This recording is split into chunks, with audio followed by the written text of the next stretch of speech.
The Second Path by Sean Gilligan. Chapter 1. The Quiet Ones. There is a particular kind of student that schools are not designed to see, not because they are invisible, but because they do everything required to remain unnoticed. They arrive on time, they sit where they are told, they don't interrupt, they don't challenge, and they don't demand attention. If you were to scan a classroom quickly, you would miss them entirely.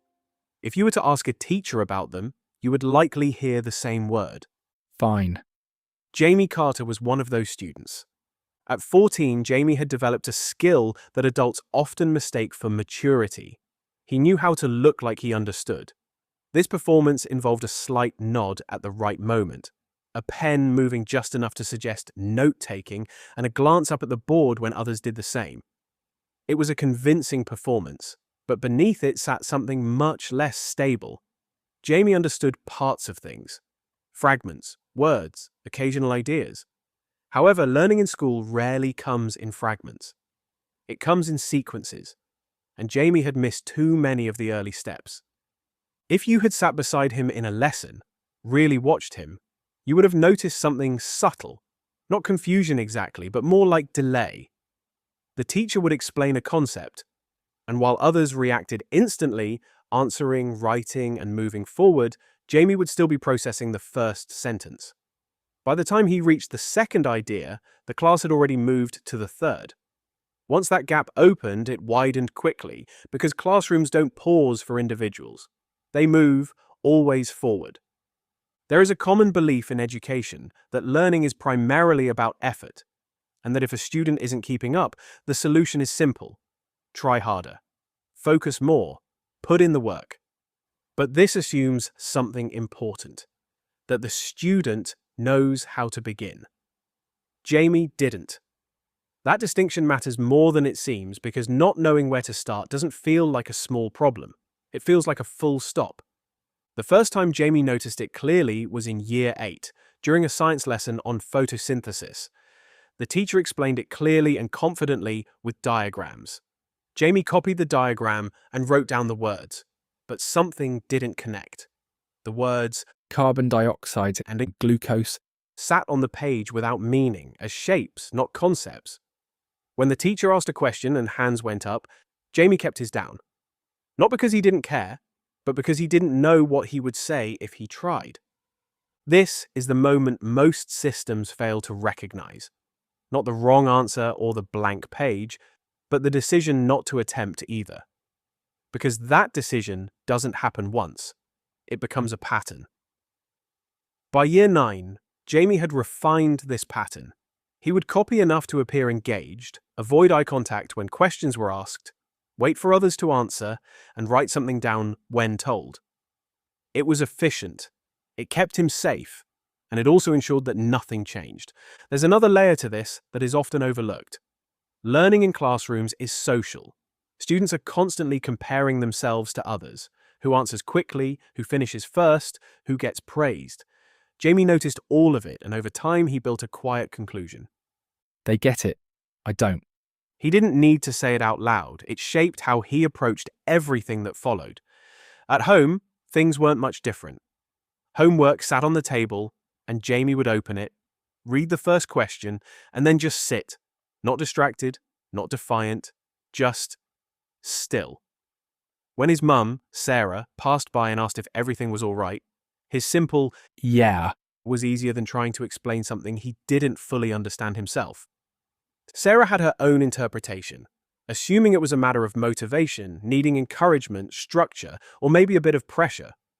While she wasn't entirely wrong, she wasn't entirely right either, because motivation is difficult to sustain when effort doesn't lead to progress. Jamie had experienced that cycle too many times. Try, get stuck, feel worse, stop trying, repeat. At school, Miss Patel had begun to notice him, not because he stood out, but because he didn't.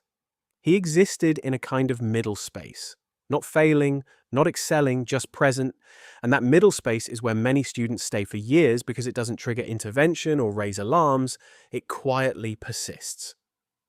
One afternoon, during a routine lesson, Miss Patel paused mid-explanation, asked a question, and scanned the room. Then, almost without thinking, she asked, Jamie, Jamie looked up and the room shifted, with 30 pairs of eyes waiting. In that fraction of a second, where a student decides to answer, guess, or stay silent, Jamie chose the safest option. I don't know. It was honest, and it was rare. Miss Patel moved on quickly, but something about that moment lingered for her. Revealing something she hadn't fully seen, Jamie didn't refuse to answer or try and fail. He opted out.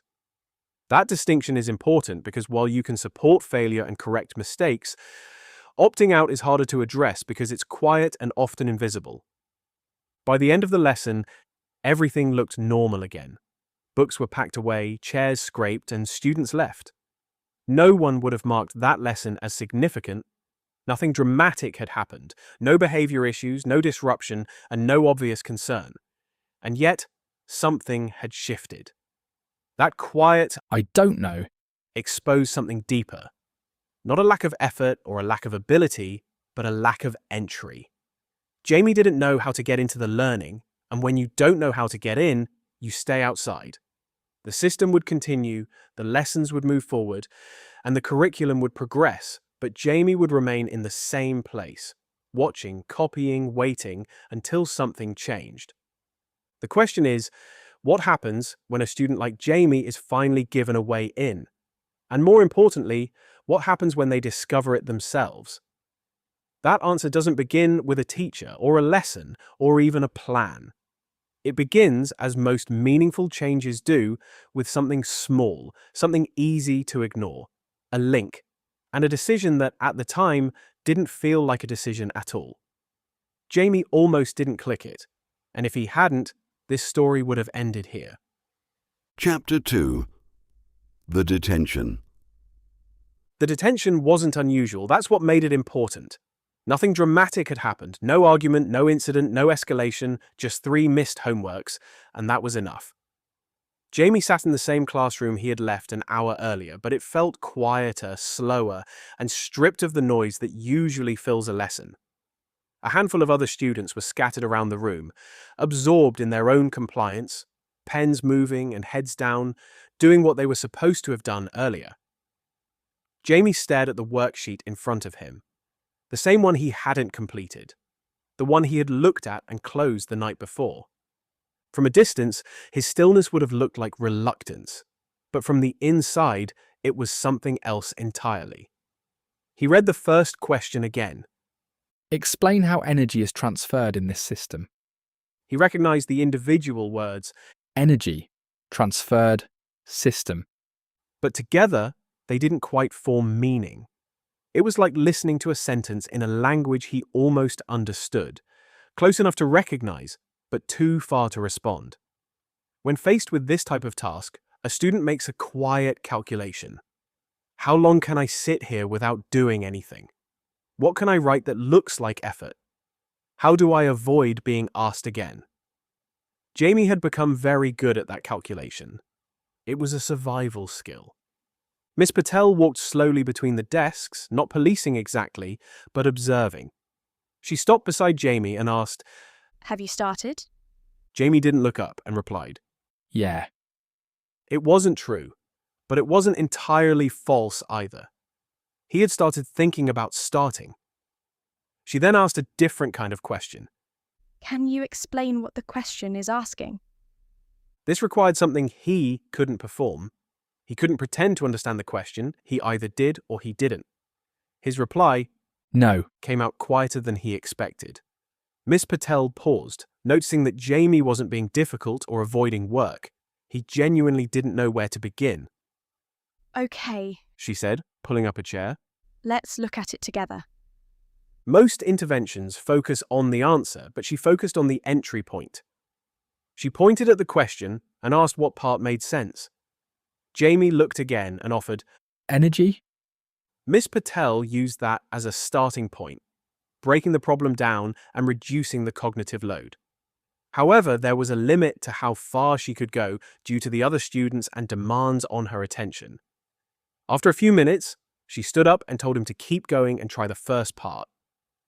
This is the tension inside classrooms. Even when teachers see the problem, they don't always have the time to fully solve it. Jamie looked at the page again, and this time it felt slightly different. Not clear, but less impossible. He wrote something, a sentence that was half-formed, not correct, but not empty. That moment mattered because progress begins not with correctness, but with attempt. Across the room, Callum, who had dyslexia, was struggling because the text was too dense and independent work removed the pacing that helped him most in lessons. At the back of the room, Amina, whose English was good, struggled with the abstract academic language. She understood 80% of the lesson, but the missing 20% held everything together. Miss Patel watched Jamie, Callum, and Amina all showing the same pattern: hesitation, delay, and a tendency to stop before they had really begun. She realized the issue wasn't effort or behavior, but something else. They didn't have a way in. That phrase stayed with her even after the detention ended. Later that evening, while planning lessons, she recalled a platform called Learner Journey. She opened it, typed a topic, and was struck by its structure, sequencing, and how it broke things down. It didn't assume understanding, it built it. She copied the link, opened the school messaging system, and typed, Try this. Learner Journey. She pressed send, knowing that meaningful change often begins with a small, uncertain action.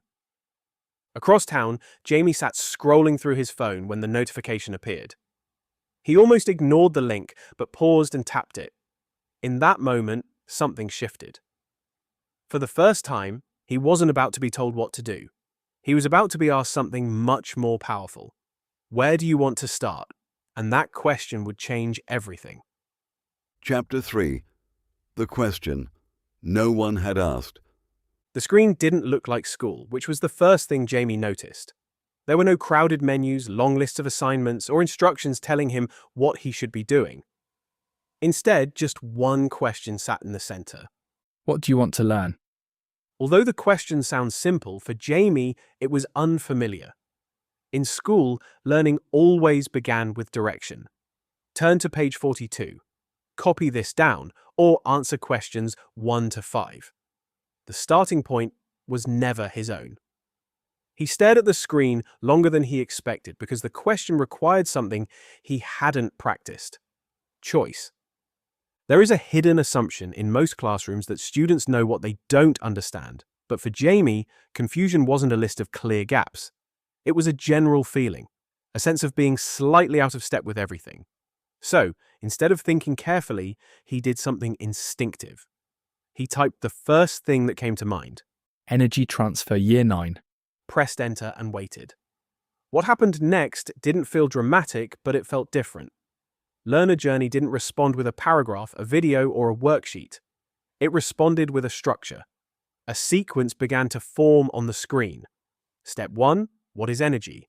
Step 2, types of energy. Step 3, how energy moves. Step 4, real examples. And Step 5, check your understanding.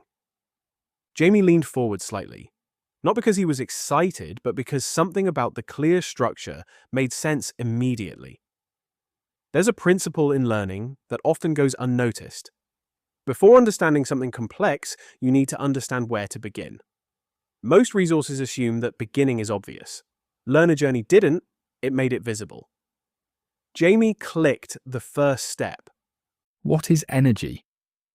The explanation was short and clear, not simplified to the point of being meaningless, but also not overloaded with detail.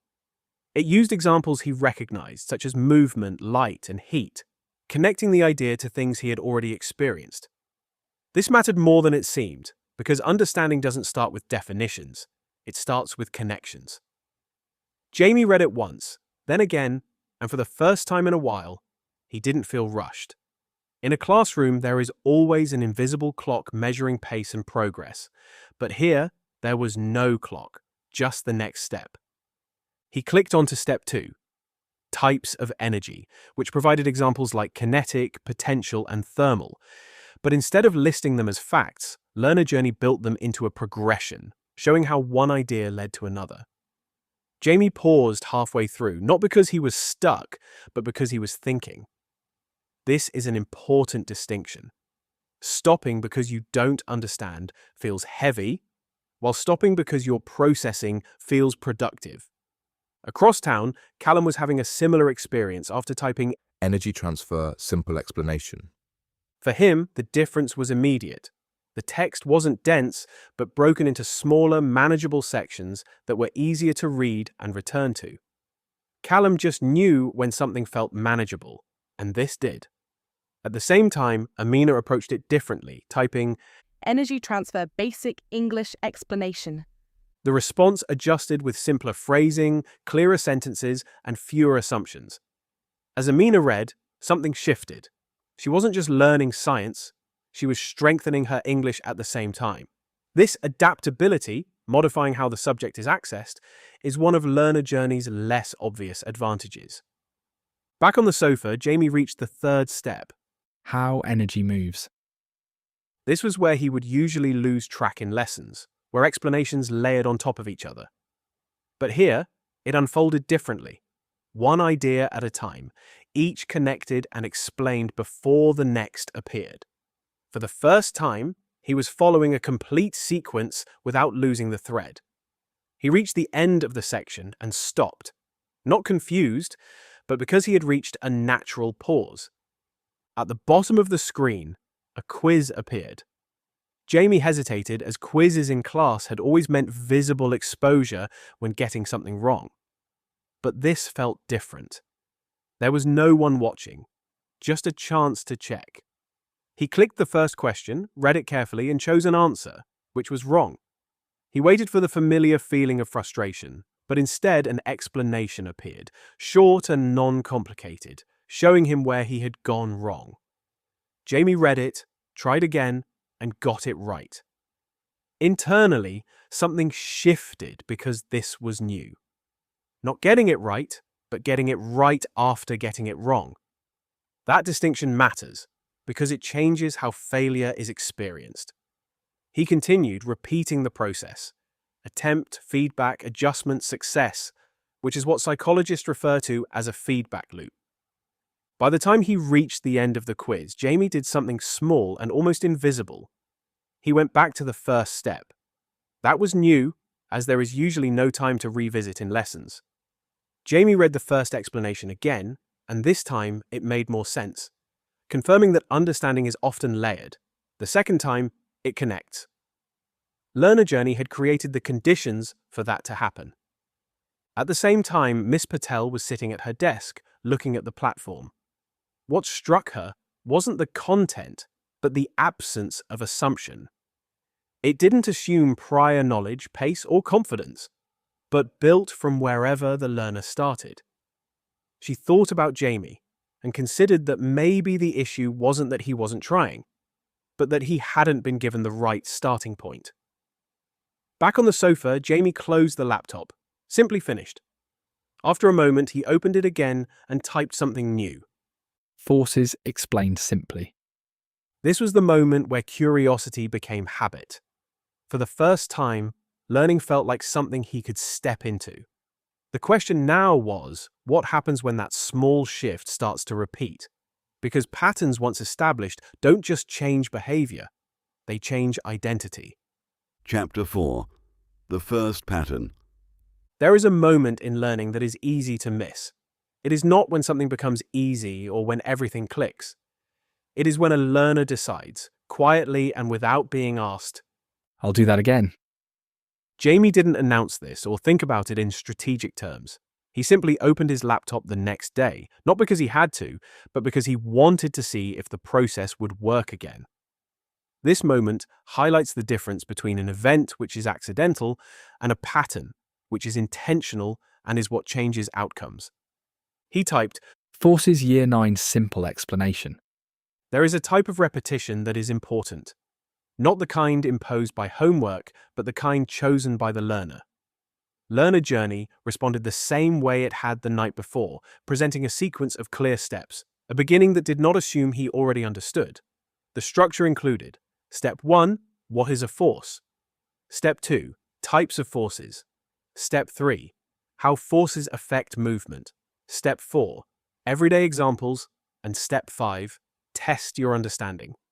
Jamie noticed, not consciously but enough to matter, that he knew where he was starting. This seems obvious, but in many lessons, the starting point is unclear, as teachers often begin mid-concept assuming prior knowledge, leaving students like Jamie trying to reconstruct the beginning while the lesson moves forward. Here, the beginning was visible, and visibility reduces uncertainty. Jamie clicked Step 1, which provided an explanation that was simple but not simplistic, connecting force to things he had experienced like pushing, pulling, and movement. He read it once, paused not because he was stuck, but because he recognized something. He understood it, not partially or vaguely, but clearly. That clarity created a small amount of new confidence, which builds in increments, in moments where understanding replaces confusion. Jamie clicked to the next step. Across town, something similar was happening. Callum had opened Learner Journey again, but his approach was different. He typed, Forces step by step with examples. having learned the night before that how information was presented mattered to him. Callum read slowly, but the contained and separated structure of each idea worked with him, not against him. He could focus on one piece at a time, which reduced something that had always been present for him: friction.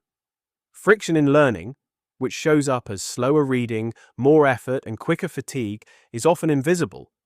When friction is reduced, effort becomes sustainable, and Callum moved through the steps steadily, which was new.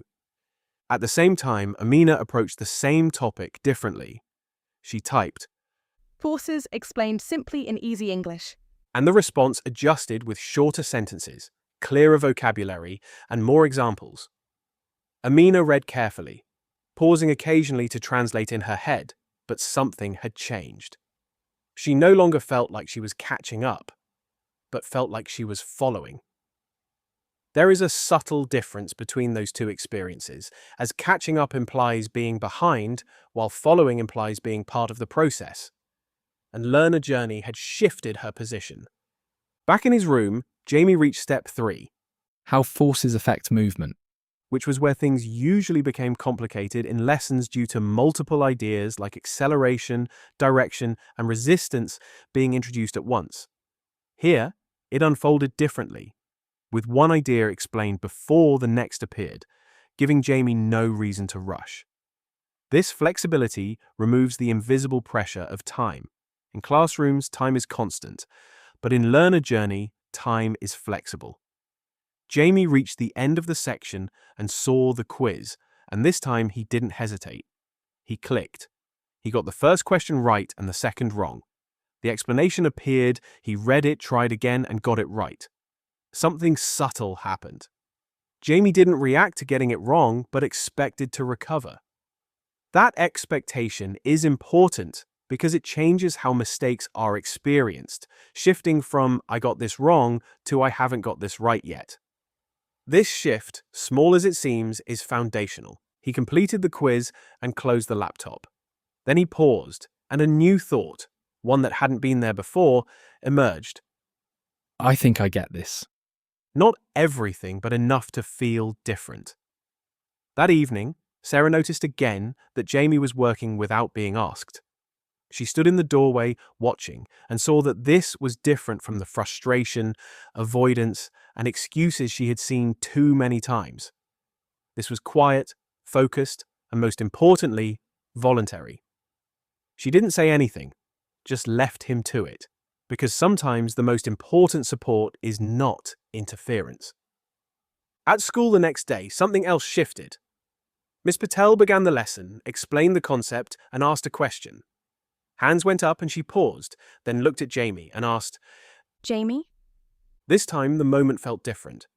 He didn't immediately look down or avoid eye contact, but thought, then said, Is it because the force changes the speed? It wasn't perfect or random, but connected. Miss Patel nodded, confirmed it was part of the answer, and didn't overreact or draw attention to it, but she noticed. This was participation. And for students like Jamie, participation is a leading indicator. meaning something underneath had shifted, not fully or permanently, but enough. After the lesson, Miss Patel sat at her desk thinking about the process, not the content, because something had changed measurably. Jamie had moved from silence to attempt. That transition is where most progress begins. She opened Learner Journey again, not as a curiosity, but as a possibility. She considered what if the platform became part of how lessons started, supporting teaching and giving students a way in before the lesson even began. She didn't have the full answer yet, but she had the question, and in education, the right question often matters more than the immediate solution. Back at home, Jamie opened his laptop again and typed another topic, not because he was told to or had to, but because he had begun to expect something. That if he started here, he might understand. That expectation, fragile, new, but real, was the beginning of something much bigger, because once a student starts to believe that understanding is possible, they don't wait to be taught. They begin to learn. Chapter 5. The Setback. Every meaningful change carries a risk, not the expected risk of failure, but the risk of returning to old habits, old beliefs, and old conclusions. Progress, especially early progress, is fragile, and Jamie was about to find that out. The topic was algebra, which arrived quietly, like most difficult things do, bringing a new unit, new symbols, and a slightly different tone from the teacher, with less explanation and more expectation. Miss Patel wrote on the board, 3x plus 5 equals 14. And immediately, confident, quick hands went up. Jamie merely stared at the problem. Algebra has a particular way of exposing uncertainty because it replaces concrete numbers with abstract letters, making it feel unfamiliar in a deeper way for students like Jamie. The lesson moved quickly. Subtract 5, divide by 3, solve for x. Each step made sense, but only if you already understood the previous one, which Jamie didn't. He resorted to another quiet pattern of the classroom, copying the method line by line, exactly as it appeared on the board, replicating steps without understanding why they worked, which looked like progress but wasn't stable. By the time the class transitioned to independent work, Jamie was internally behind, though not visibly. He looked at the first question, tried to follow the example, and got stuck, not at the end, but right at the beginning.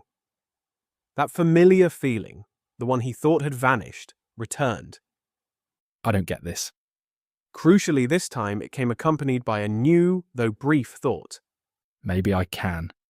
That evening, Jamie opened his laptop and typed, Algebra simple explanation. Year 9. Learner Journey instantly responded with a structured sequence. Step 1, what is algebra? Step 2, understanding variables. Step 3, solving simple equations. Step 4, practice. And Step 5, check your understanding. Jamie clicked Step 1, where the explanation began simply stating that letters represent numbers and equations show relationships. He followed at first, but then something slipped. Step 2 introduced variables in a way that didn't quite connect. The examples made sense in isolation, but when he tried to apply them, the understanding broke down. He paused, reread it, and it still didn't click, so he moved reluctantly to the next step, hoping it would become clearer. It didn't. By the time he reached the quiz, the old pattern had definitively returned. First question, wrong. Second question, wrong. The explanations that appeared didn't land or connect this time. This is the critical moment where many interventions fail, not when things are working, but when they stop working. Jamie closed his laptop and the old narrative rushed back. This is the bit I can't do. Confidence doesn't disappear gradually. It drops suddenly. He sat back, looking at the ceiling, feeling the previous night's success seemed distant and almost irrelevant. Early success can be dangerous if it isn't reinforced, making it feel like an exception rather than a pattern. Across town, Callum too struggled with the algebra journey, finding the symbols overwhelming because they required holding multiple ideas at once, a layered processing task demanding for students with dyslexia. He stopped at the second step, stalling without closing the laptop. Similarly, Amina carefully typed, Algebra explained very simply step by step. and while the explanation adjusted, the abstraction remained difficult. She understood parts but lacked the confidence the topic demanded. All three students, despite different starting points, reached the same outcome: struggle. Back in her living room, Sarah immediately recognized the change in Jamie. He opened and closed his laptop repeatedly, moving with a frustrating tension she recognized. When asked if everything was all right, his shrug and unconvincing Yeah, were familiar. She didn't push, having learned that pressure only made him feel worse when he was stuck, so she merely watched, recognizing the familiar pattern returning. The next day at school, Miss Patel observed the same expressions. Jamie silent, Callum slower, Amina hesitant. The progress from earlier in the week hadn't carried over. She realized that understanding is contextual, not transferable automatically. Algebra had reset him, proving that confidence built in one area is not confidence in general. After the lesson, Miss Patel paused, recognizing that this wasn't failure, but a test of whether the change they had seen was sustainable and could adapt to difficulty. That evening, Jamie opened Learner Journey again, not eagerly but reluctantly, staring at the screen where the question, what do you want to learn? now felt heavier because the answer mattered more. He typed, Algebra explained like I'm 10. then paused, pressed enter, and waited. This was the real moment. Not when things were easy or working, but when nothing did, forcing him to ask if the platform still helped, or if it was just another solution that worked until it didn't. The screen refreshed, presenting a new structure that was simpler, clearer, and different. Jamie leaned forward slightly, not yet confident or convinced, but curious. Curiosity, at this stage, was enough, because the difference between stopping and continuing is sometimes just the willingness to try one more time. And that's exactly what Jamie was about to do. Chapter 6. The Rebuild. The difference between giving up and moving forward is often very small, marked not by a surge of motivation or a sudden breakthrough, but just a slight shift in approach. Jamie didn't feel confident or inspired. He felt cautious as the new journey loaded. The structured steps included: Step 1, what is X? Step 2, why we use letters. Step 3, solving step by step with numbers. Step 4, try it yourself. And Step 5, check your answers. Jamie paused at the very first step. What is X? A significant difference from the lesson, where algebra had started in the middle, assuming prior understanding of what X represented. Here, it started at the beginning. Jamie clicked, and the explanation avoided mentioning Variables in immediately, opting for something simpler. X is just a number we don't know yet. He read it twice, and that made sense, not fully, but enough to move forward, illustrating the principle that understanding doesn't require completeness, but sufficient clarity to progress. He moved to Step 2, Why we use letters. which provided simple examples of missing numbers and unknown values. Jamie followed, not perfectly, but without losing the conceptual thread, which was new for him. Across town, Callum had reopened Learner Journey, but his approach was slower. He consciously chose not to rush, rereading Step 1 until it felt stable, acknowledging from experience that speeding up made things worse. This willingness to pause is what structured learning allows, granting permission to slow down, not just to progress. Simultaneously, Amina adjusted her approach, typing, Algebra explained very simply with examples I can follow. The journey rebuilt with more examples, fewer abstract explanations, and clearer transitions, which was critical for her, as examples carry meaning across language barriers more effectively than distant concepts. Back in his room, Jamie reached Step 3, Solving step by step. the point where previous efforts had broken down. This time, the explanations slowed significantly, explaining the reason behind each step, not just showing the formula, First, we remove the number that isn't with X. followed by Then we divide to find the value of X. Jamie followed the first example, 3x plus 5 equals 14, leading to x equals 3. Paused and realized the process made sense. The process, not just the answer, connected for him. He tried a second example, 4x plus 2 equals 10, leading to x equals 2, hesitated briefly, checked his steps, and saw that it worked. There was no celebration, just a quiet, profound shift. I can do this. Not perfectly or quickly, but correctly, which mattered more. Callum also reached this step, but his challenge lay in tracking the numbers and holding the steps in his head. He stopped and externalized the process by writing each step down carefully on a new line, shifting the burden from his working memory to structure, making the problem manageable. Amina, reaching step 4, Try it yourself. adopted her strategy. Reading the question, rewriting the language to simplify it in her own words, translate to understand to solve, and succeeding. Though they had different approaches, all 3 students achieved the same outcome: progress. When Jamie reached the quiz, he didn't hesitate. He got the first 2 questions right, and the third wrong. The explanation appeared and, this time, made sense, allowing him to try again and correct it. That moment, getting it wrong, understanding why, and correcting it, reinforced the process itself. Jamie now knew he could adjust if he got stuck. He didn't have to stop. This defined the difference between frustration and persistence, not the absence of difficulty, but the presence of a way through it. Later that evening, his mum, Sarah, noticed something crucial.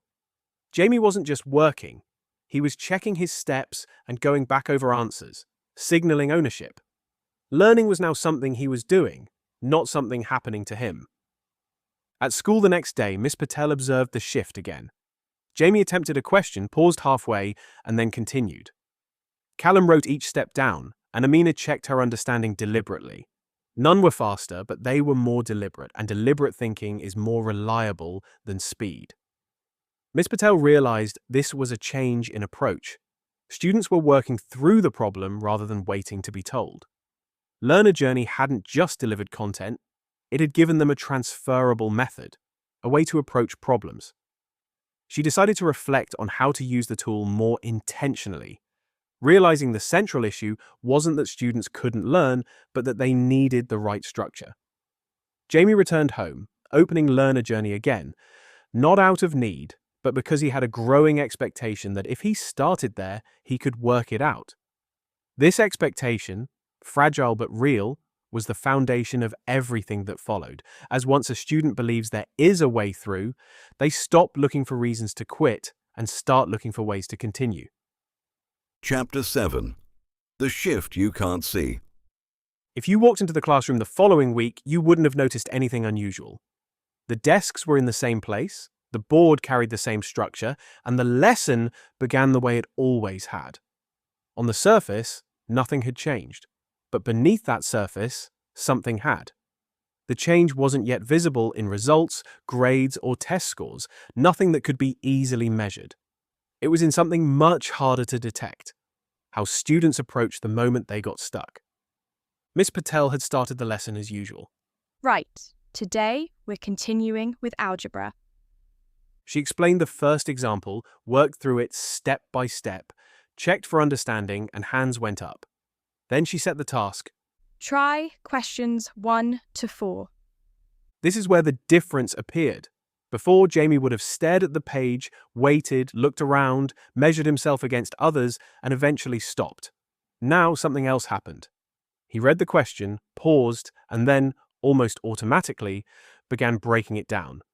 He was not breaking it down because he suddenly found it easy, but because he had seen the process before. Subtract first, then divide. He wrote the first step, checked it, and moved to the next. He didn't rush, and more importantly, he didn't stop. Across the room, Callum was doing something similar, but his version looked different. He wrote each step on a new line, spacing it out and reducing clutter. This was deliberate. Callum had discovered that when information was crowded, it became harder to process, so he created space, and space created clarity. At the same time, Amina approached the task in her own way. She read the question. then quietly rewrote it in simpler language at the side of her page. Not because she had to, but because it helped her think. This is what effective learning often looks like. Not identical behavior, but individual strategies built on a shared structure. Miss Patel watched all of this. She didn't interrupt or correct, because what she was seeing mattered more than accuracy. She was seeing process.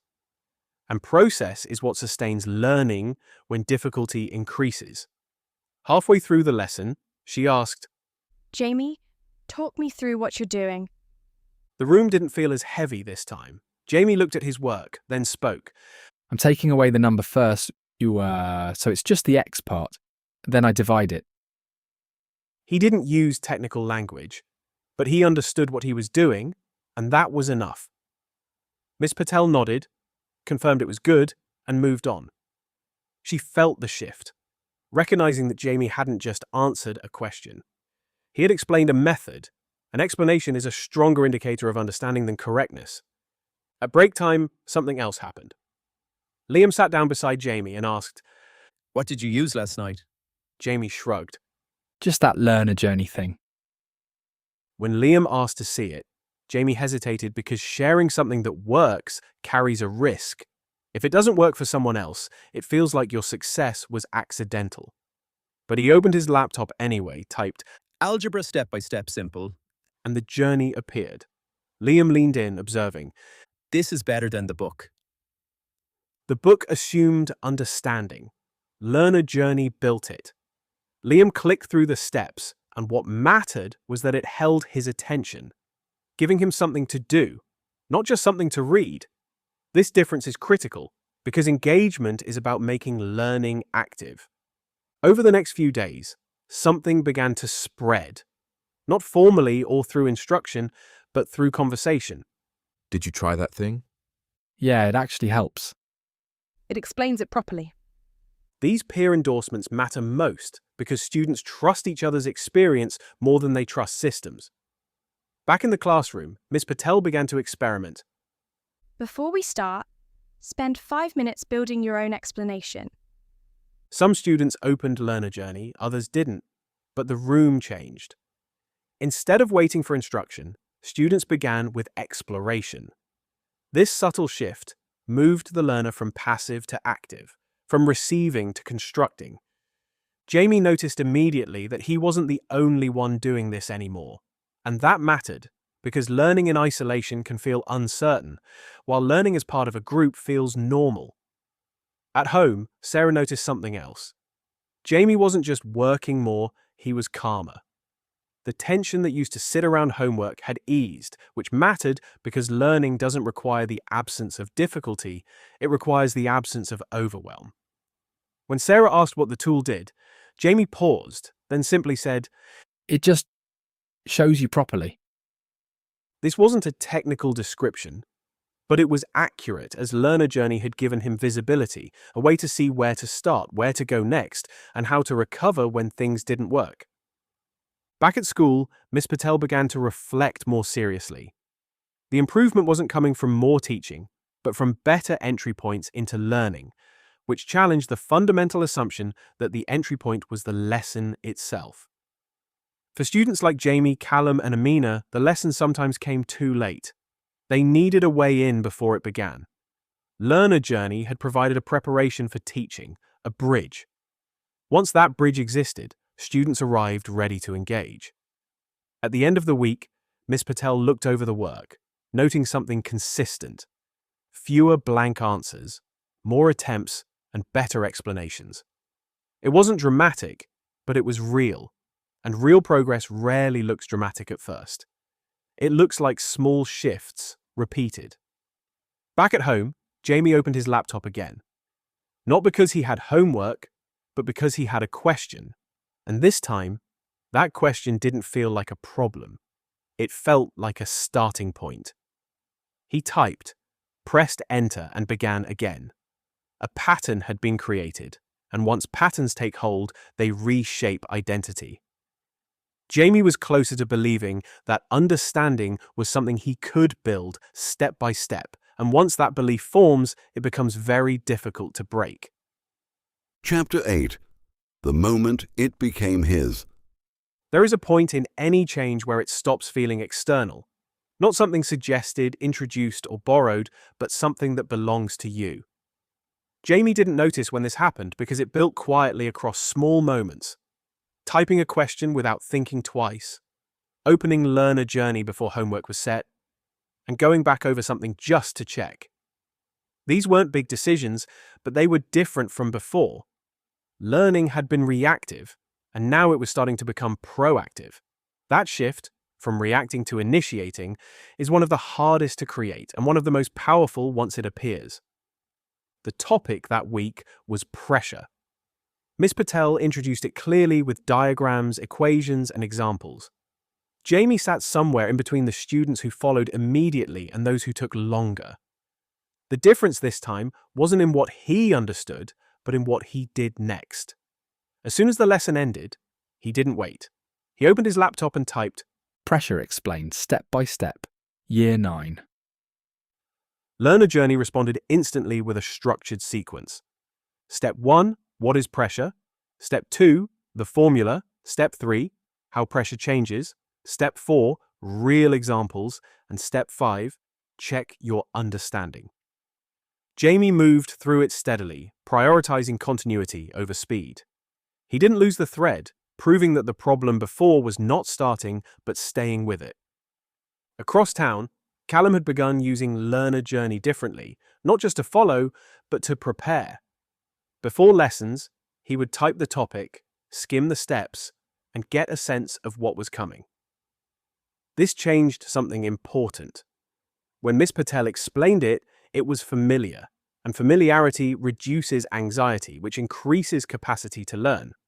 At the same time, Amina started doing something else. She began saving her journeys, returning to them, and revisiting explanations. For her, repetition was necessary, but because it was self-directed, not forced or timed, it changed how it felt. Back in the classroom, Miss Patel tried a new approach. Before we start, take 5 minutes. Build your own explanation of pressure. This shifted the dynamic, making the lesson begin with thinking, not instruction. Jamie noticed that he wasn't behind, which mattered because inclusion in learning is about being able to participate. Miss Patel stopped beside him and recognized his effort. You've broken it down well. At break, Liam joined Jamie and asked him to show the examples again. Jamie scrolled and explained it clearly. That moment mattered because teaching someone else requires and strengthens a different level of understanding. Jamie wasn't just following, he was explaining, and that's when the process, not the platform or tool, became his. At home, Sarah noticed that Jamie was starting earlier, before dinner and before reminders, which is the stage most parents recognize as a turning point when effort becomes self-initiated. When she asked if he understood pressure, Jamie paused and honestly said, Yeah, mostly. Honesty in learning is a sign of security, meaning the student is managing confusion rather than hiding it. Later that evening, Jamie reached the quiz and treated it as a check, not a test. When he got a question wrong, he didn't react. He read the explanation, adjusted, and got it right. This recovery was becoming familiar, and recovery builds resilience. At school the next day, Miss Patel noticed the questions had changed. Students weren't just asking, What's the answer? but, Why does that happen? and What if it's different? these higher quality questions signal deeper thinking, which often emerges when students feel more secure, because curiosity requires confidence. Miss Patel realized that the change wasn't in teaching directly, it was in how students approached learning. Learner Journey had shifted the starting point from I don't understand this to. how can I understand this?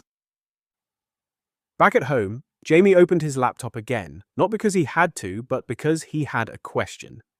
He typed, pressed enter, and began again, because the process now belonged to him, making learning personal and persistent. Persistence, more than anything else, is what drives progress. Chapter 9. The First Real Test. Progress is easy to believe in when it happens in private, on a laptop, at a desk, at your own pace, where mistakes don't carry weight and where no one is watching. School, however, is different. School is public, and public learning is where confidence is truly tested. The mock assessments were announced without drama on a Monday morning, simply written on the board. Year 9, mocks, next week.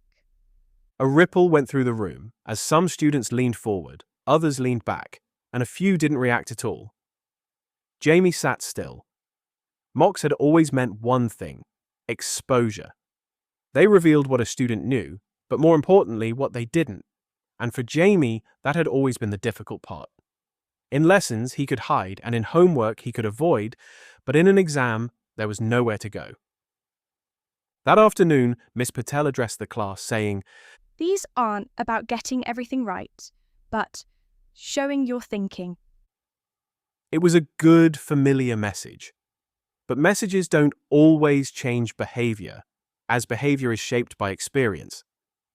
Jamie's past experience of tests had been consistent: confusion, pressure, guessing, and finishing early.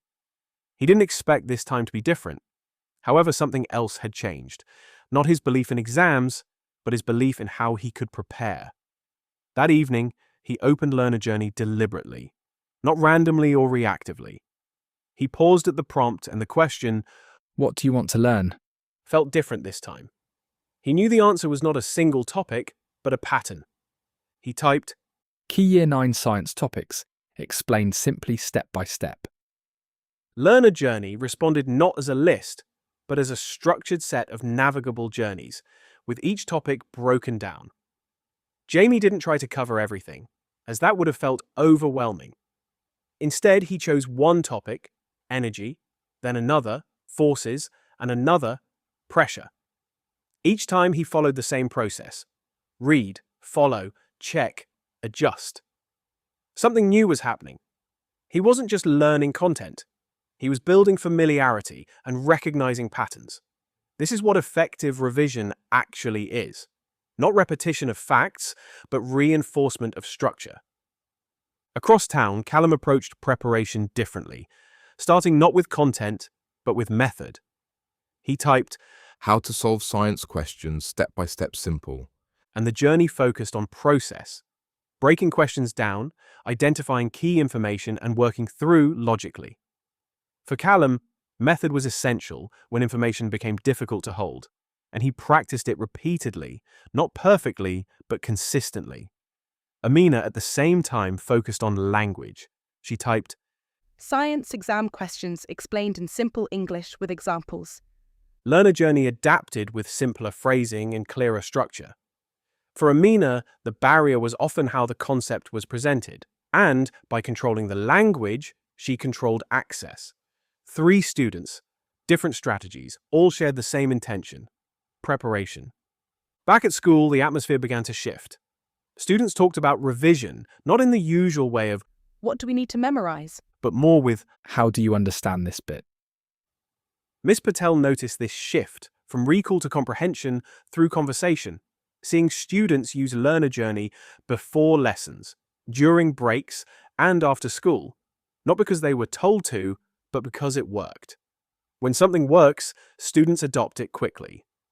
The night before the exam, Jamie sat at his desk with his laptop open. He didn't try to cover everything, which would have felt impossible. Instead, he focused on one topic and one journey, moving through it slowly, checking his understanding, and not rushing. He then closed the laptop, not because he was finished, but because he was ready.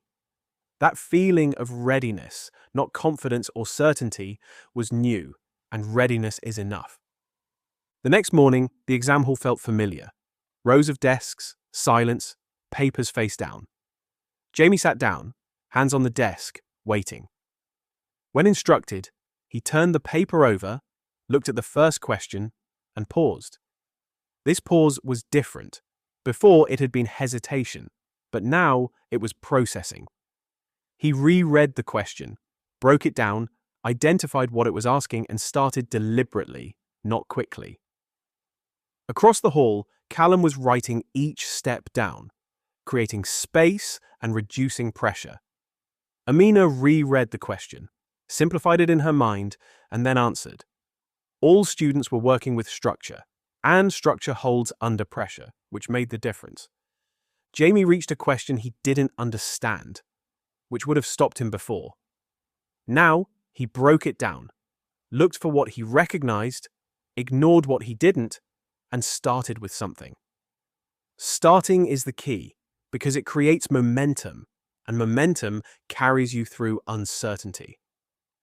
By the end of the exam, Jamie wasn't sure how he had done, but he knew he hadn't given up, not once, and that mattered more than any single answer. Outside the hall, students compared responses, but Jamie didn't feel the same tension. The exam hadn't exposed him, it had reflected his process, and his process had worked. Back home, when Sarah asked how it went, Jamie paused, then simply said, It was all right.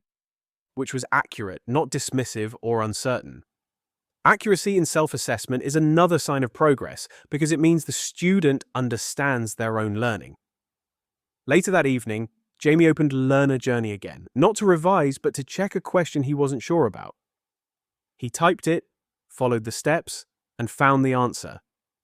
That moment, going back after the exam, is significant, showing that learning hadn't ended when the test did, but continued.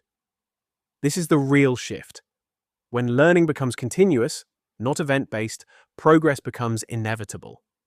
Jamie didn't need to know his results yet because he had passed a different test, the test of whether he would continue, and the answer was clearly that he would. Chapter 10. The Results That Didn't Matter Until They Did. Results day rarely begins with certainty. It begins with noise. Chairs scraping, voices low, paper shuffling, and a kind of nervous energy that sits just beneath the surface of everything. Jamie felt it as he walked into school, not sharply or overwhelmingly, but just enough to notice. He wasn't expecting much, which had always been the safest position. No expectations meant no disappointment. Miss Patel stood at the front of the room with a small stack of papers. All right, She said. these are your mock results. She didn't build suspense or make it dramatic. She just started handing them out. There's a moment when results are placed face down on a desk, where time slows. Some students turn theirs over immediately, others wait. Jamie waited not out of fear, but out of habit. Eventually, he picked it up and turned it over. He looked first at the grade, then at the numbers, and then back at the grade again, a 5. He blinked, not because it was extraordinary, but because it didn't match the pattern he was used to.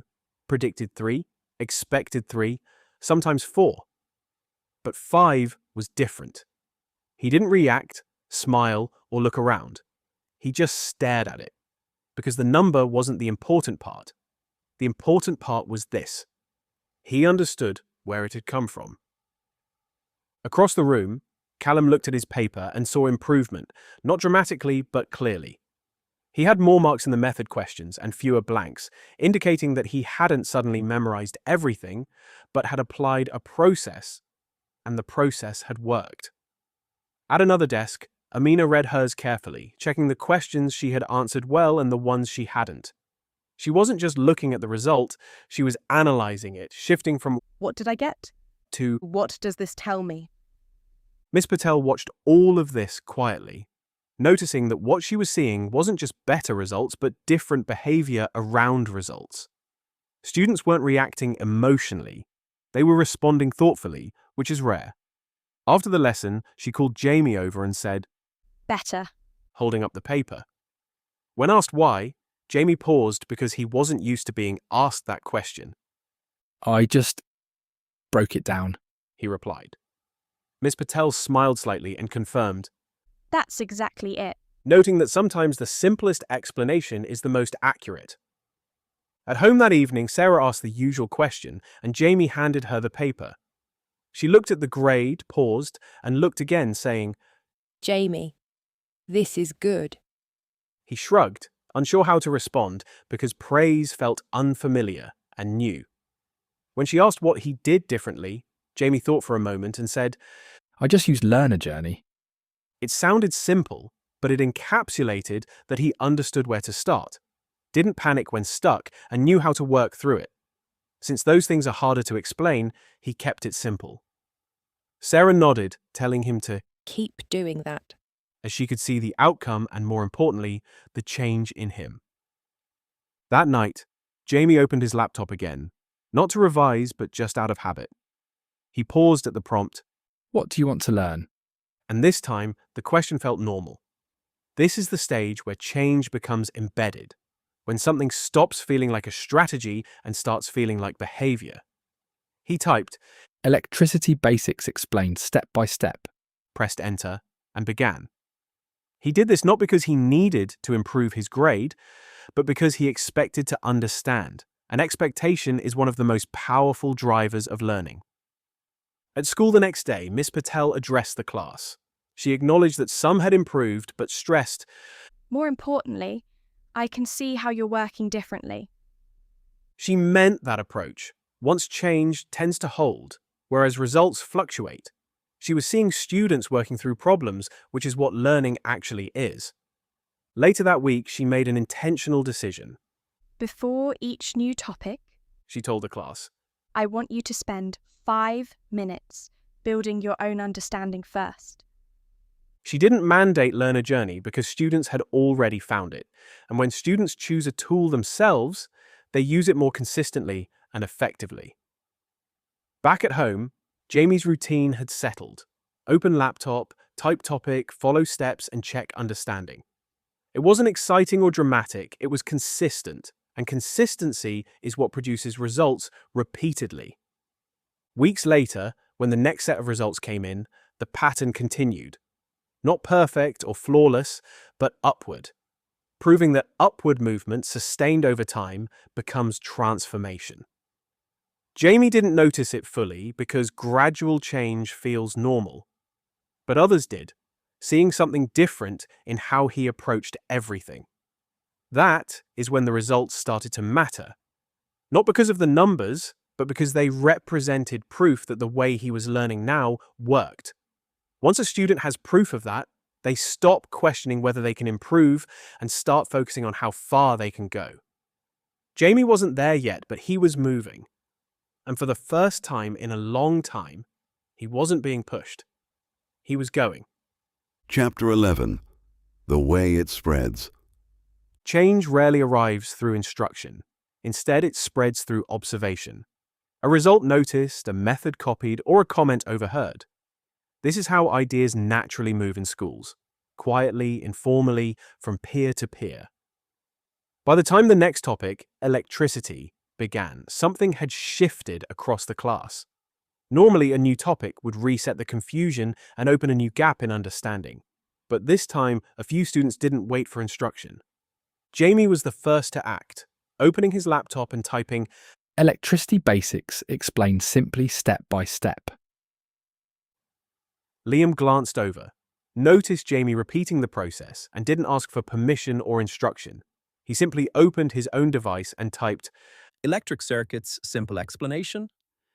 The platform spread because students saw it working. Across the room, Callum made his version more specific, requesting, Electricity, step by step, with clear examples and small steps.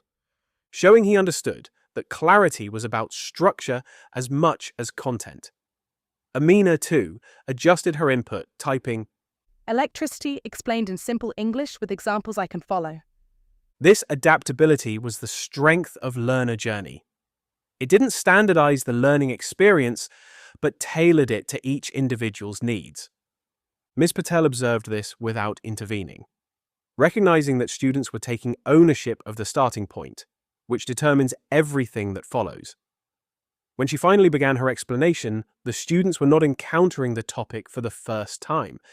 They had engaged with it enough to recognize it, and recognition reduces resistance because the brain treats it as partially known. Jamie was no longer struggling to catch up. He was actively connecting the information, which is a fundamentally different and more engaging experience. Halfway through the lesson, when Miss Patel asked, Why does increasing resistance reduce current? Liam provided a conceptually sound answer.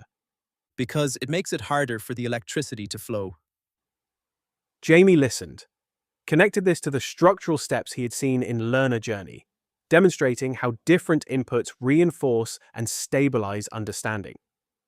Callum, moving beyond copying, began summarizing and breaking ideas into smaller steps on his own, finding processing more useful than passive replication. These conversations and shifts in behavior, from checking answers to discussing resistance, began to normalize the proactive approach. The change became noticeable externally when Mr. Hughes approached Miss Patel in the staff room, commenting that her class was asking better questions, signaling a deeper shift in thinking. Miss Patel explained that Learner Journey helped students get started, solving the entry point problem.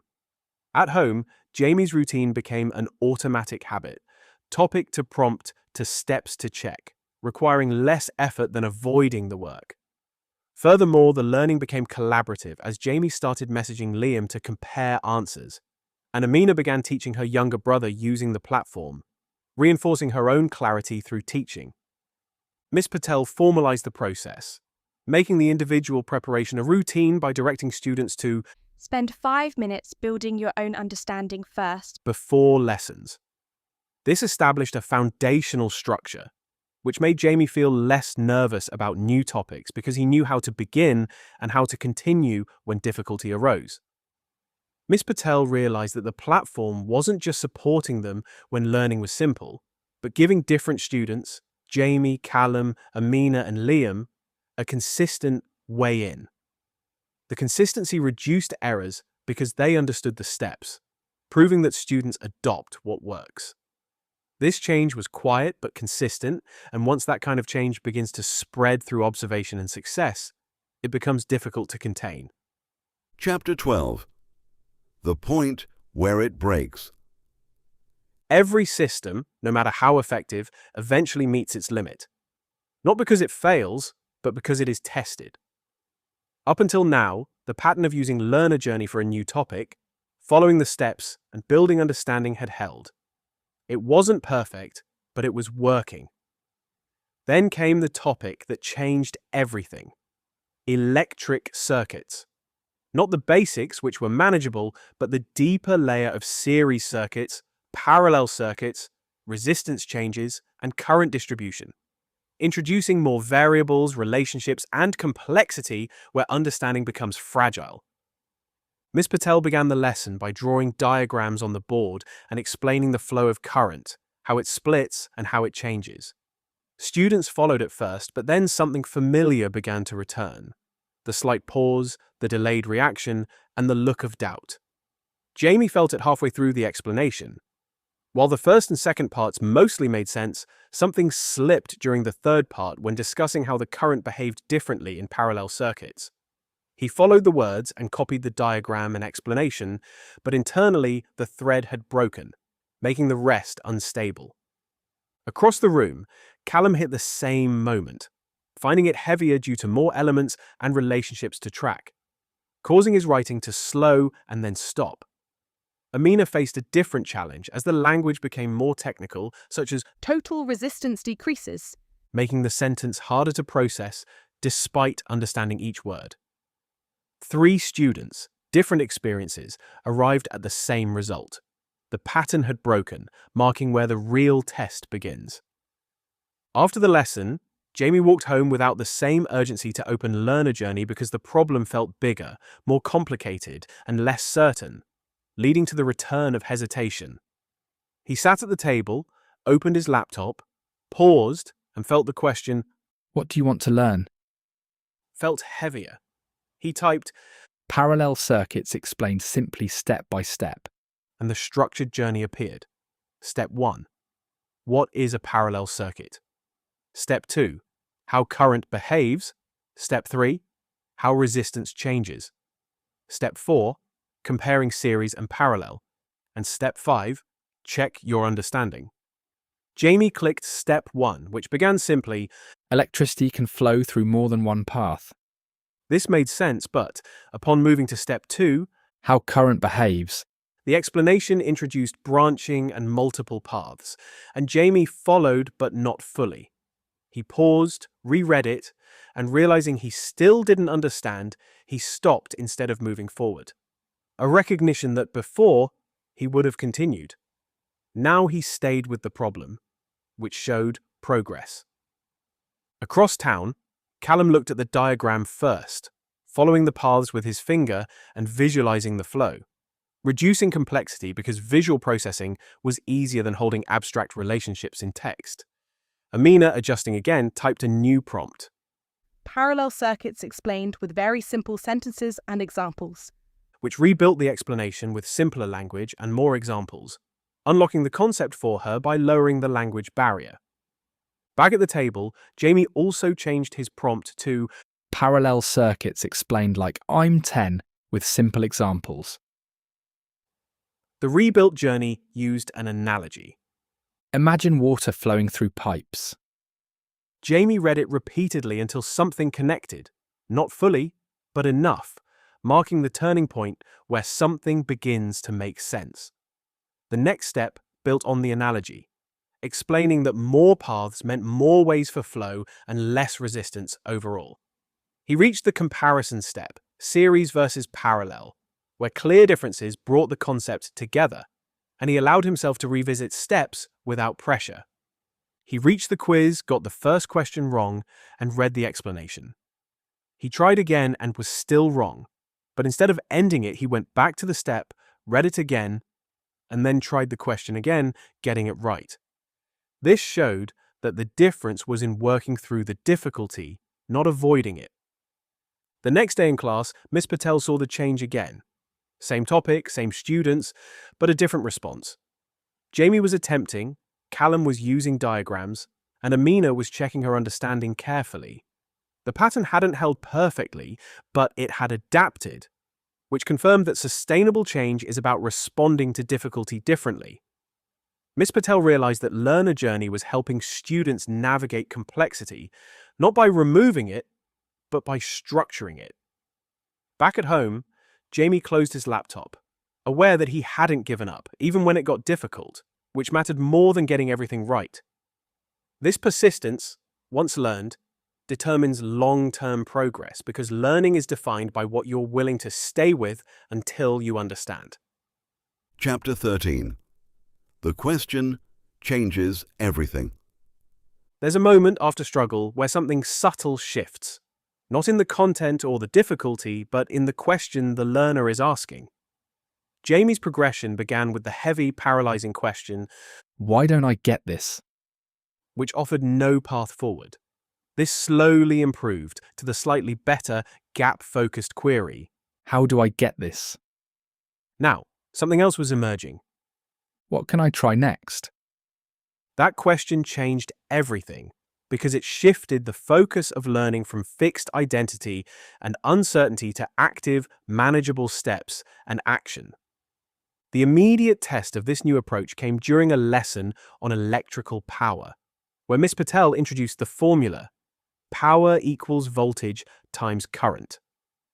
Jamie understood the rule, but not what it meant, which usually would have stopped him. Instead, it triggered interpretation, and he wrote down the formula with a crucial new internal question beside it. What does this actually mean?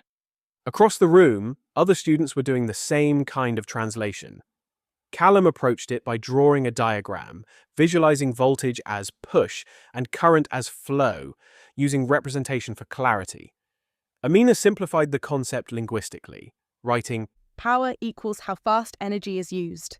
connecting the abstract concept to direct meaning. All three were interpreting the concepts, not merely copying them. This active engagement soon appeared in participation when Miss Patel asked, Why does increasing voltage increase power? Jamie used his notes, thought about his diagram, and answered, Because it pushes more energy through? though not technically precise, it was close. Miss Patel confirmed, Yes, it increases the rate energy moves. which Jamie noted as a refinement, the means by which understanding builds in adjustments, not in leaps. Following the lesson, Jamie immediately turned to Learner Journey, typing, Electrical power, explained simply with examples I understand. The journey appeared structured, Step 1, what is power? Step 2, breaking down the formula, etc., and explained each part, voltage as the push and current as the flow. This connected directly to Callum's diagram, and this reinforcement from multiple representations stabilized Jamie's understanding. The practice step revealed Jamie's new resilience. He moved through the questions, and, when he got one wrong, he paused, read the explanation, adjusted, and got it right. This pattern of recovery was becoming familiar, building a stronger confidence that came from knowing he could fix mistakes, rather than always being right. That evening, the learning became curiosity-driven.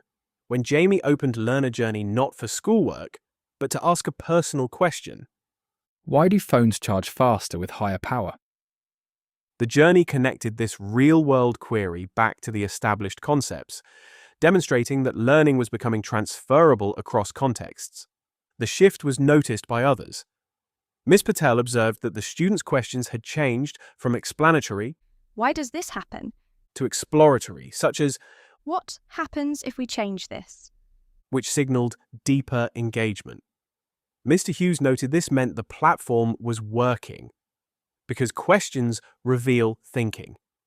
Back at home, Sarah saw Jamie confidently explaining the concept at the dinner table, It's like the push and the flow together. which signaled that learning was becoming part of his identity, not something he avoided. Jamie continued to use Learner Journey, finding that questions no longer felt like problems, but like starting points, confirming that once the core question changes, everything else, from participation to persistence, follows. Chapter 14. The One That Almost Undid It. Progress has a definitive pattern. It builds, stabilizes, and starts to feel normal, but sometimes, unexpectedly, it falters.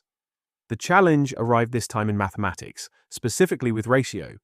On the surface, ratio seemed simple, involving comparing quantities, scaling up and scaling down, and Jamie thought he understood Miss Patel's clear introduction, examples, and step-by-step solutions. However, when the questions changed from straightforward calculations to word problems, such as calculating the cost of 7 apples based on the cost of 3, Jamie stared at the problem.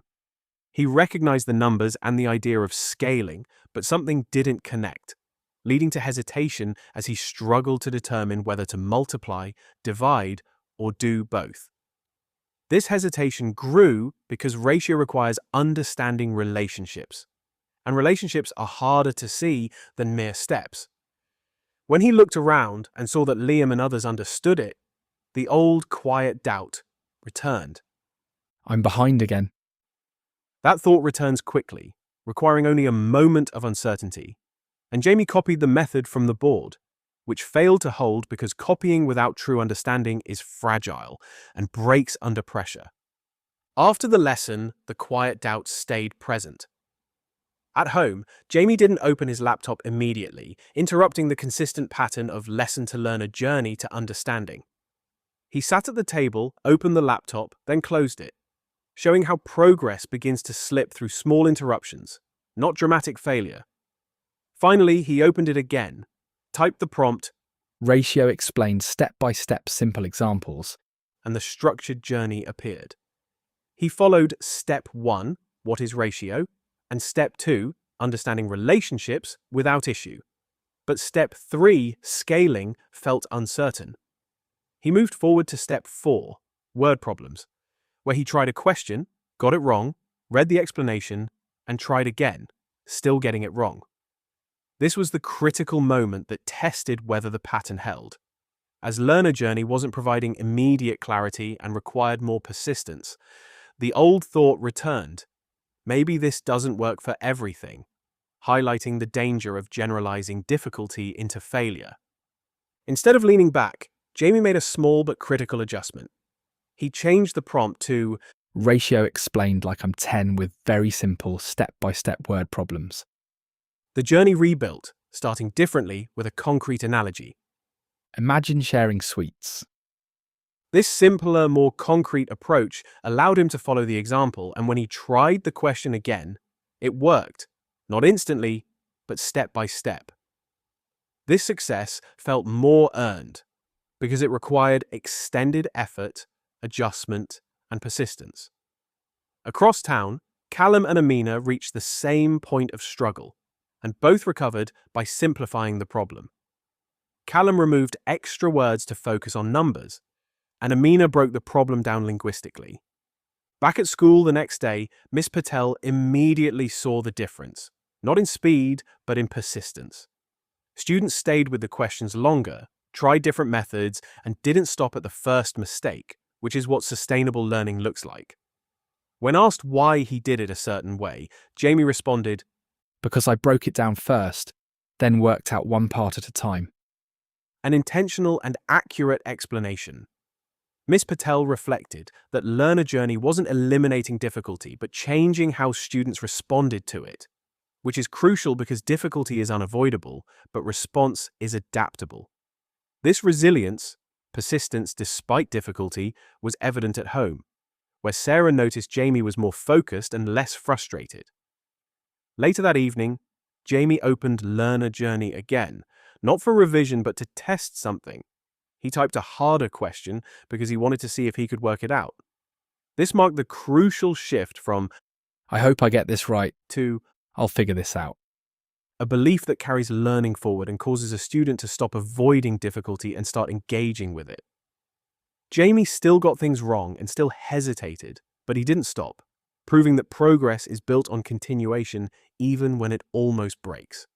Chapter 15. When it becomes something bigger. Up to this point, the change had been personal. Jamie had changed, Callum had adapted, Amina had found her way through, and Liam had engaged differently.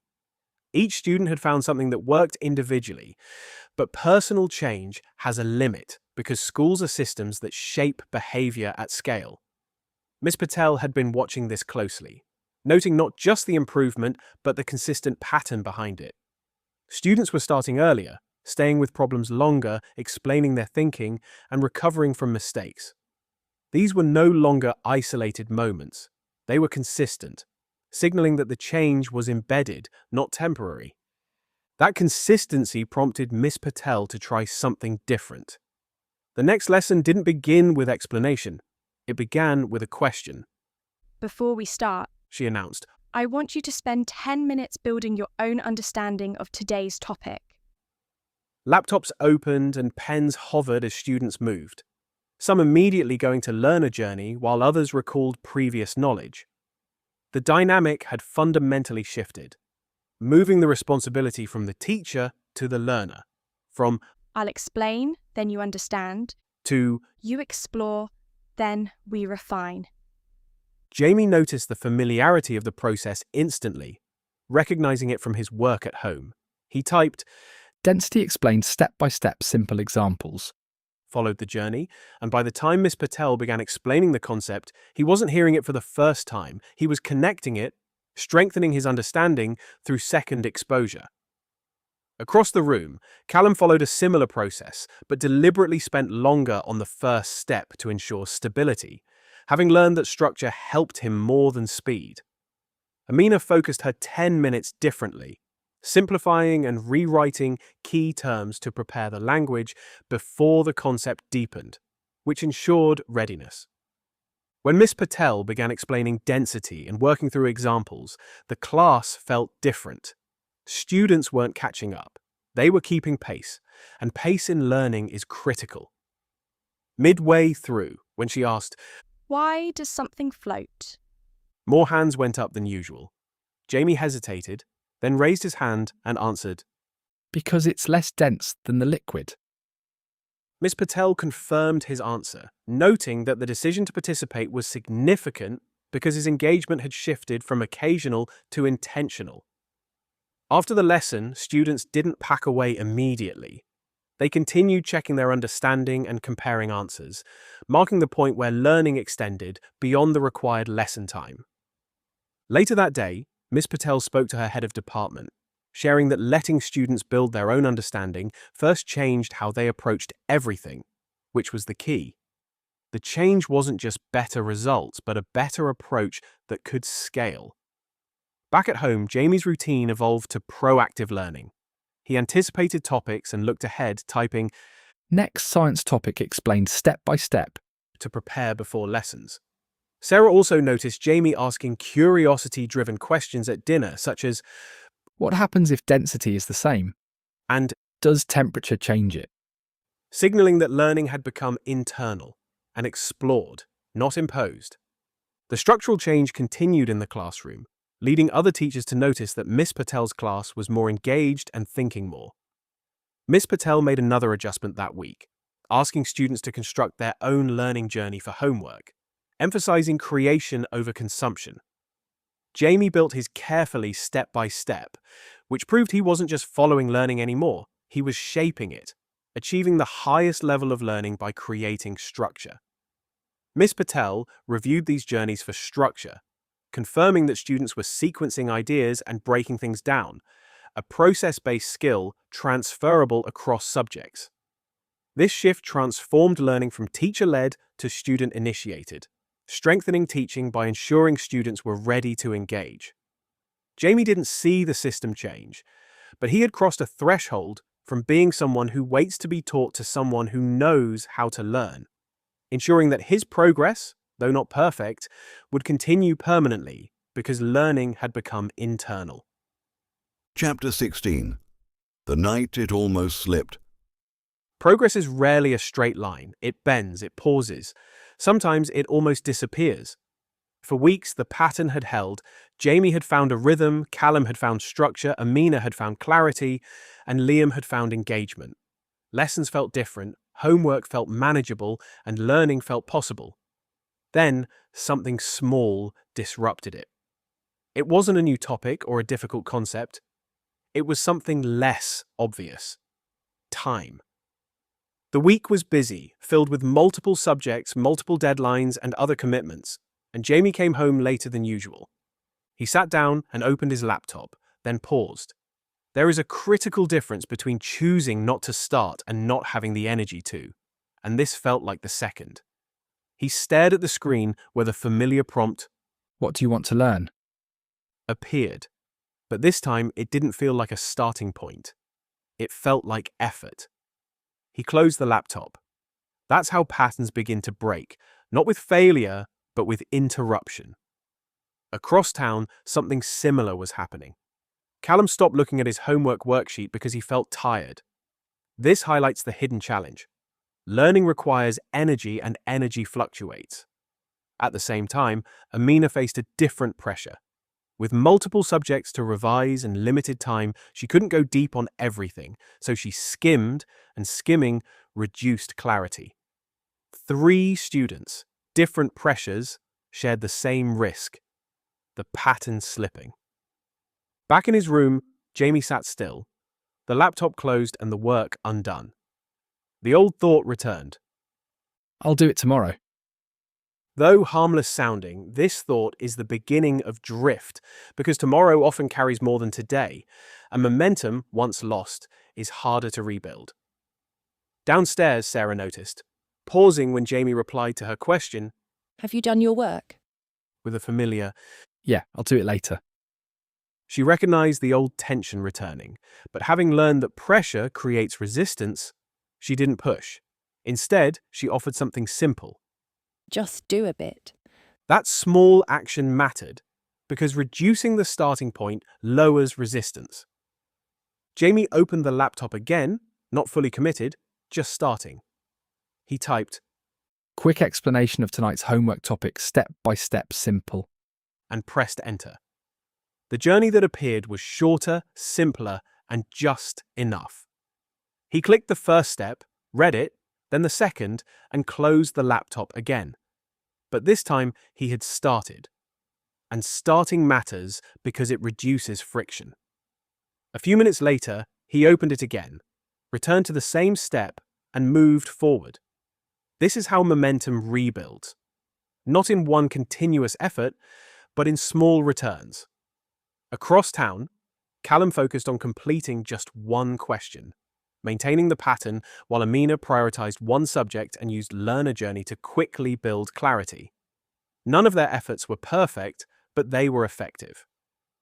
Back in his room, Jamie reached the quiz because he had continued. He got the first question right and the second wrong.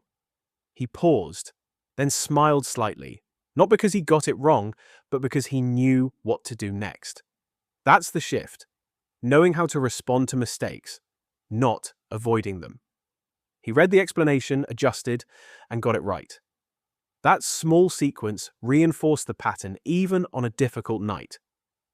At school the next day, Miss Patel noticed a slight change in energy. Students were quieter and less immediate, but still working. This confirmed an important principle. Consistency isn't about perfect days. It's about continuing through imperfect ones. Halfway through the lesson, Miss Patel addressed the class, acknowledging Some days it will feel easier than others. she stressed that what matters is that they still start and that they keep going, even if it's just a bit. Later that day, Jamie opened Learner Journey again, not out of necessity, but to check a question from the lesson. He typed it, pressed enter, and followed the steps. The pattern held consistently, proving that real change isn't built on perfect conditions. It's built on continuation. Jamie knew that even on a difficult day, he could still move forward. Maybe not as far or as fast, but forward. That night didn't undo anything. It tested the pattern, and because once learning becomes part of how you think, it pauses, then continues step by step, just like everything else. Chapter 17. The One He Didn't Expect. Not all progress is planned. Some of the most important changes happen in moments that feel ordinary at the time. It occurred on a Wednesday afternoon during the last lesson of the day, English. For Jamie, English had always been different from science and maths, feeling less clear and less structured. In science, there were steps, and in maths, there were methods. But in English, there were interpretations, and interpretations felt uncertain. Miss Patel had handed the class over to Mr. Hughes for that lesson, and they were studying a text. The task was to explain how the writer creates tension in an extract. Jamie read the question, the extract, and the question again. It wasn't unfamiliar, but it lacked the clear starting point and formula he was used to. That's when the old hesitation began to return. Not strong, but present. Across the room, Liam had already started writing. Callum was reading slowly, and Amina was underlining key phrases. Jamie sat still, feeling that this was different because Learner Journey had helped him in subjects with clear structure, but here the structure wasn't obvious. He looked down at the page, then opened his laptop and, without thinking, did something new. He typed, How to answer English questions step by step. Simple explanation tension example. and the journey appeared with a clear structure. Step 1, understand the question. Step 2, identify key techniques. Step 3, explain with evidence. Step 4, structure your answer. And Step 5, check your response. Jamie paused, recognizing the familiar structure, not the content. He clicked Step 1, which prompted him to break down the question and identify what it was asking him to do. He looked back at his paper, clarifying the task. Explain how the writer creates tension. This made the task clearer. Step 2 directed him to look for techniques, such as words, sentences, and structure. Jamie reread the extract, focusing on identifying elements like shorter sentences and words that suggested urgency, and he underlined them. This demonstrated a new approach. Before he had read passively, but now he was reading with purpose. Across the room, Callum struggled with the longer text, but breaking it into steps, read, pause, identify, helped reduce the overload. Amina simplified the question to How does the writer make it feel tense? make it more accessible, then worked through the extract line by line. Back at his desk, Jamie moved to Step 3 Explain with evidence. and wrote a sentence, The writer uses short sentences to create tension. adding, This makes it feel fast and urgent. he reread it, and it made sense. Not perfect, but clear, prioritizing clarity over complexity. Step 4 focused on structuring the answer, leading Jamie to add another point and then another, each following the pattern. Technique to evidence to explanation. This was new structure that made the task manageable, not new knowledge. Halfway through the lesson, Mr. Hughes asked Jamie to talk through his work. Jamie explained that he had Just found what they used and said what it does. which Mr. Hughes confirmed was accurate. Jamie realized something had clicked, not just for this question, but for how to approach these types of questions. This was the transfer from subject-specific understanding to a general process. At the end of the lesson, Jamie compared his answer to what he would have written, or more accurately, not written, before, and the difference was clear. He had worked through it instead of avoiding it. After school, he opened Learner Journey for English, typing, How to write better English answers. Step-by-step examples I can follow. The journey appeared, feeling different because it was helping him approach a subject he had always found uncertain. He followed the steps, practiced, and improved. At dinner, Sarah noticed Jamie talking about English, signaling that he found it possible, not easy or dismissible. At school the next day, Miss Patel heard from Mr. Hughes that Jamie had answered properly. She was not surprised because the consistent pattern showed that once a student learns how to approach difficulty in one area, they apply it elsewhere, which sustains long-term progress through transferable learning. Back at home, Jamie opened Learner Journey again, not because he needed to, but because he wanted to, marking the final shift from I have to do this to I want to understand this. once that happens, learning becomes a process, a habit, and a way of thinking. He hadn't expected this change in English, but once the process is learned, it spreads across subjects and challenges, making nothing feel quite as impossible as it did before. Chapter 18. The Conversation That Changed the Direction. By now, the change was visible. While not dramatic or headline-worthy, it was apparent to anyone paying attention. Jamie was participating, Callum was persisting, Amina was contributing, and Liam was engaged. When positive patterns repeat across different students, adults inevitably start asking questions, not about the students themselves, but about the underlying system. This conversation happened after school in a small meeting room. Miss Patel sat with Mr. Hughes and the head of department, Mrs. Donnelly. They were not meeting to discuss a crisis, but because something had improved, and such improvement, appearing without a formal plan, raised curiosity. Mrs. Donnelly initiated the discussion, stating, I've noticed a shift in 9B. to which Miss Patel confirmed that the students were approaching work differently. When asked for specifics, Miss Patel explained the shift in process. They're starting earlier, they're breaking things down, and they're staying with problems longer. Mr. Hughes added that students were explaining their thinking more clearly. Mrs. Donnelly noted that this indicated process improvement, not content improvement, which was significant because process carries across everything, while content constantly changes. When Mrs. Donnelly asked what was driving the change, Miss Patel hesitated before revealing They're using Learner Journey. this caused a pause, as the platform's impact had not been fully considered. Miss Patel detailed how students were using it, Before lessons, at home, and when they get stuck. she emphasized that the platform provided them with A way in. addressing what had truly been missing, not effort or ability, but entry into the learning. Mrs. Donnelly grasped the implication that the students were not waiting for instruction, but arriving with something already built. This realization changed the lesson's role entirely, shifting it from first exposure to refinement, where deeper learning takes place. The discussion turned to making this approach intentional, transitioning from individual adoption to system consideration. Mrs. Donnelly suggested building the approach into how they teach, proposing they might Start lessons with it? or Structure homework around it. Miss Patel agreed that this could work, but stressed the need for flexibility, as Learner Journey's effectiveness relied on its adaptability rather than uniformity, allowing students to continue using it differently. While this strategic conversation was underway, Jamie remained completely unaware of the meetings, strategy, or system-level decisions. He was sitting at his desk with his laptop open, working through another topic step by step. For him, nothing external had changed, which was precisely why everything internal had. The process had become invisible, and invisible processes are the ones that stick.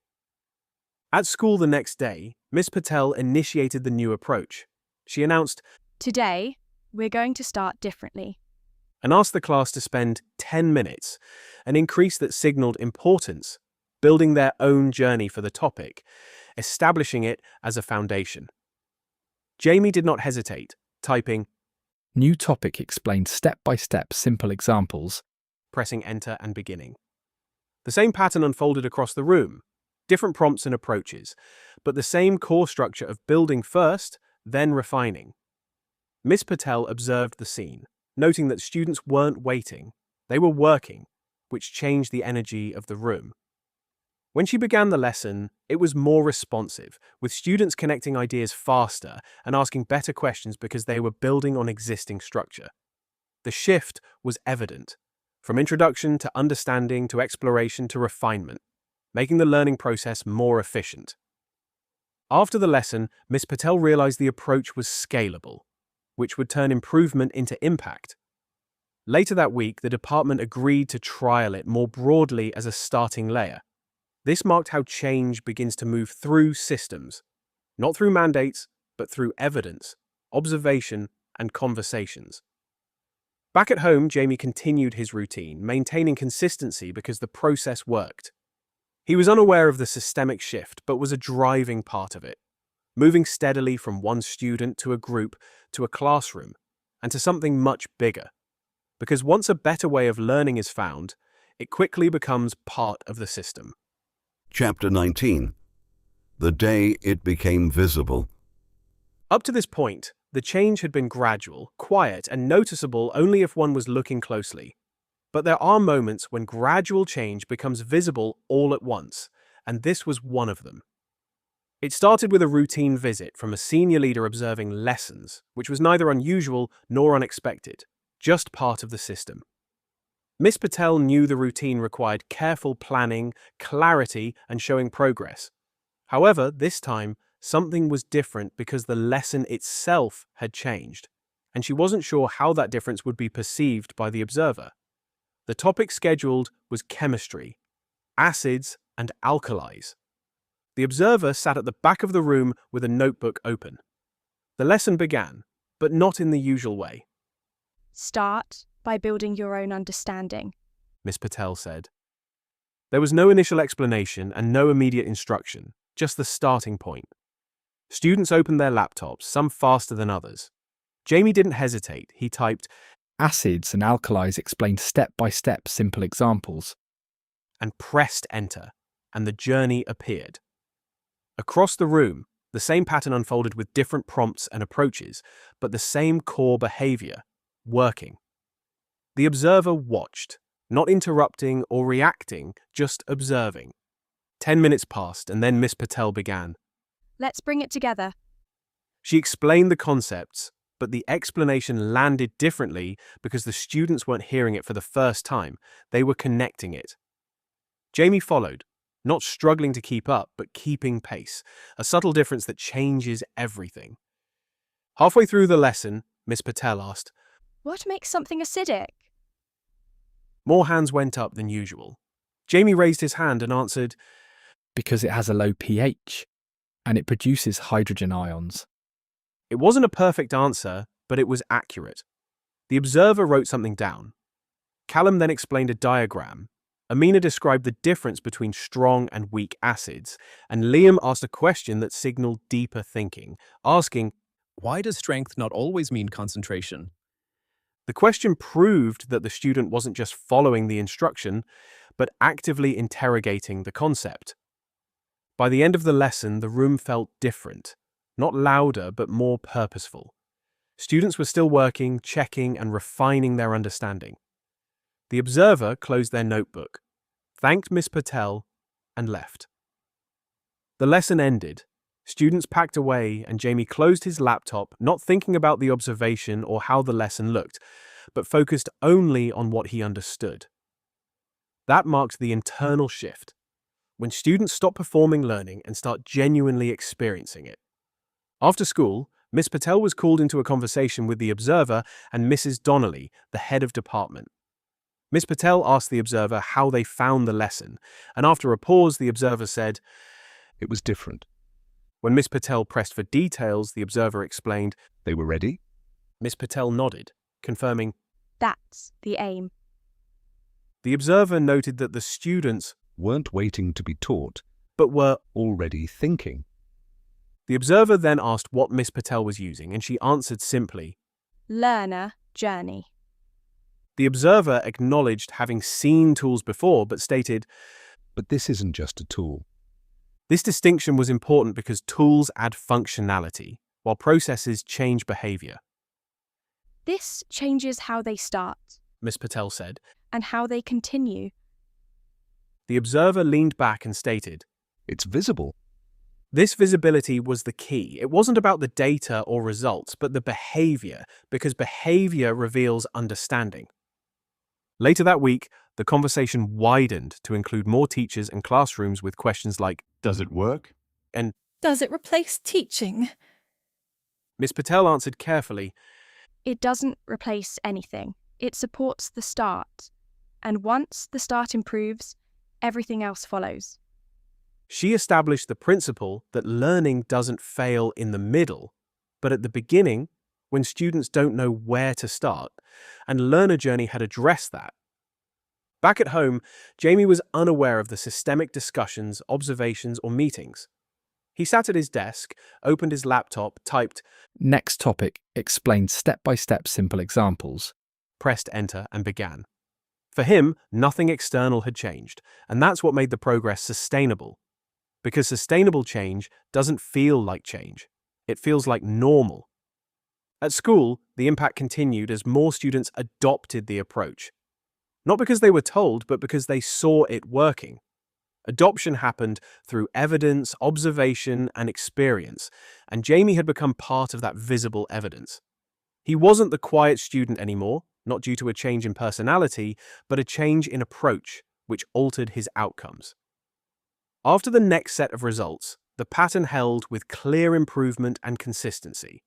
Miss Patel noted that for the first time, what she saw in student behavior matched what appeared in the results. This alignment made the change undeniable, observable, and replicable. The next lesson began the same way. Start by building your own understanding. Students opened their laptops, and the pattern repeated because it worked, establishing itself as a foundation, not an addition, to the system. Jamie continued to follow the steps repeatedly, driven by clarity, which drives progress step by step until something that was once invisible became undeniable. Chapter 20. The ending that isn't an ending. Stories about education often end the same way, with a result, a grade, and a final moment that suggests everything has been resolved. But real learning doesn't end like that. It doesn't arrive at a single point and stop. It continues, and that's where the story becomes different. The final set of assessments came quietly, not with tension or anticipation, but just as another part of the term. Jamie sat the paper, not with confidence or certainty, but with something more useful, a process. He read the first question, paused not because he was unsure, but because he was thinking, and then he began step by step. He worked the same way he had done it at home, the same way he had practiced, and the same way he had learned. Across the room, the same pattern appeared. Callum wrote carefully, breaking each step down. Amina read, translated, and responded.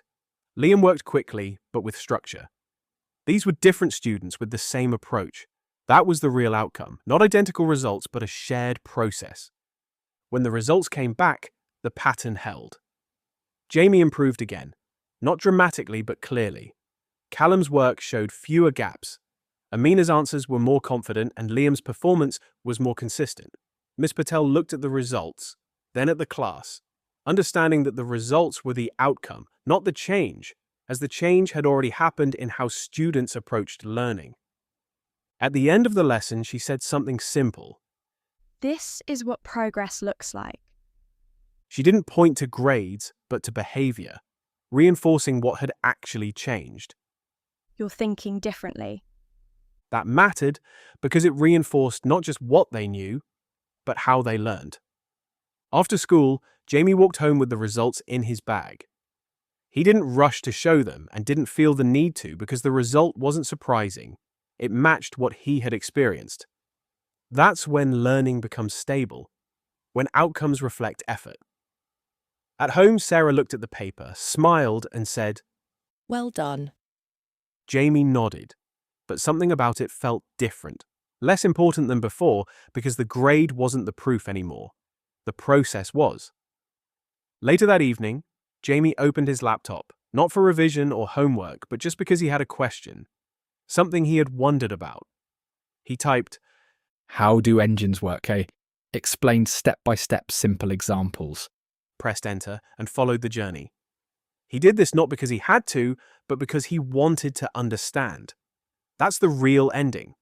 Not a final result, but a different starting point, because Jamie wasn't the same student anymore. Not because he knew everything, but because he knew how to approach anything. That's the difference. Before, it was, I don't get this. then it was, How do I get this? now it was. I'll figure this out. That shift changes everything, not just in school, but beyond it, because learning doesn't stop at subjects. It extends into everything. Questions, problems, ideas. And once a student has a way to approach those, they don't wait to be taught. They begin. Jamie didn't think of it as a transformation or success. He just knew something. That whatever came next, he had a way in. And that's all a learner really needs. The rest follows step by step, always. Thank you for listening to The Second Path by Sean Gilligan. If you'd like to learn more about different approaches to education, go to learnerjourney.com. Enjoy your journey wherever that might take you.